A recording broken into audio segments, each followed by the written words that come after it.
With the All-Australian team set to be announced this week, I thought we would give it an opportunity to try and create our All-Australian team with the 44 players that were in the squad. In the back pocket, we've got Sydney's Nick Blakey. At fullback, we've got Brisbane's Harris Andrews. And the other back pocket, we've got Port Adelaide's Dan Houston. On one half-back flank, we've got GWS's Lachie Whitfield. At centre-half back, we've got Carlton's Jacob Wiedering.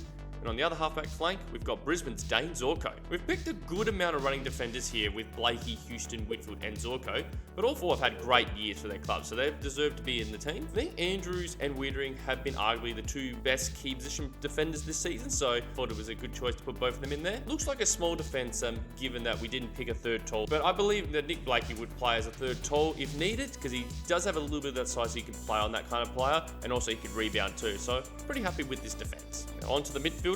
So on one wing, we've got Sydney's Errol Goulden. In the centre, we've got Fremantle's Caleb Sarong.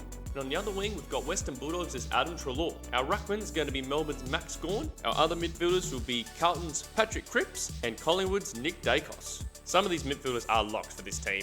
Goulden has been brilliant this year for the Swans. Dacos has been dominant and could actually win the Brownlow. Sarong just went to another level at the Dockers, and Cripps just showed why he could win his second Brownlow medal. Gawn has been amazing for Melbourne. I know he missed a few games, but every time he played and they win, it's mainly because of his ruck work. It's just been like that for quite a while now. He only just got the nod ahead of Sherry. I feel like he's quite unlucky, Tristan Sherry, to not make the squad, but went with Gawn in the end.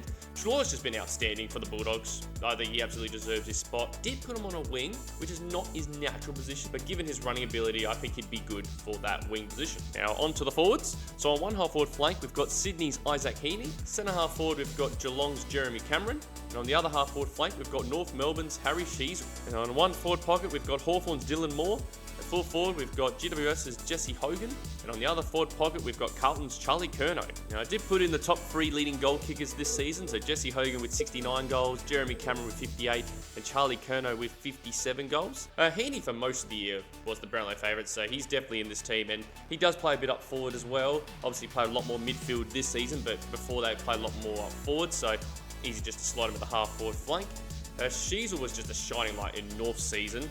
He was just brilliant. Started a little bit off half back, but then played most of the second half of the season as a half forward midfielder, so good spot to put him as a half forward flanker. Dylan Moore's just been fantastic. He's definitely helped Hawthorn just rise up from 0-5 start to now making finals, so easy spot for the forward pocket for him as well. So now we go to the interchange. So we've got Essendon's Zach Merritt, Western Bulldogs' Marcus Bontempelli, Brisbane's Lachie Neale, and Fremantle's Luke Ryan. Now, I've gone with a few midfielders on the bench in Merritt, Bontempelli, and Lachie Neale. Merritt's just taken his game to another level. Being the skipper of the Bombers, you could actually say that he was one of the reasons for Essendon's amazing first half of the year. Don't need to talk about the rest for him, for their fans' sake. Bontempelli and Lachie Neale just contributing to their great forms of the last few years. They've just been brilliant. They've been up there with the benchmarks of the AFL, and they're both in the running for the Brownlow once again. Obviously, Lachie Neale won it last year, so he could go for his third. Who knows what could happen? And I've decided to pick a defender with Luke Ryan.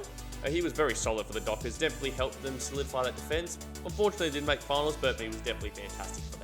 Let us know what you think of this All-Australian team. Do you think I've got it right, or do you think there's some players that have missed out? And let's be honest, there are so many players that could have easily have slotted into this team. It's just so hard to fit everyone between two players. So be nice to me about this. Like, it is a very hard thing to do, and I know every person who's trying to pick the All-Australian team finds it a bit hard to try and fit everyone you can. So yeah, but let me know of what you think, and even pick your All-Australian team, and definitely be interested to know what you think as well. But until next time, I will catch you later.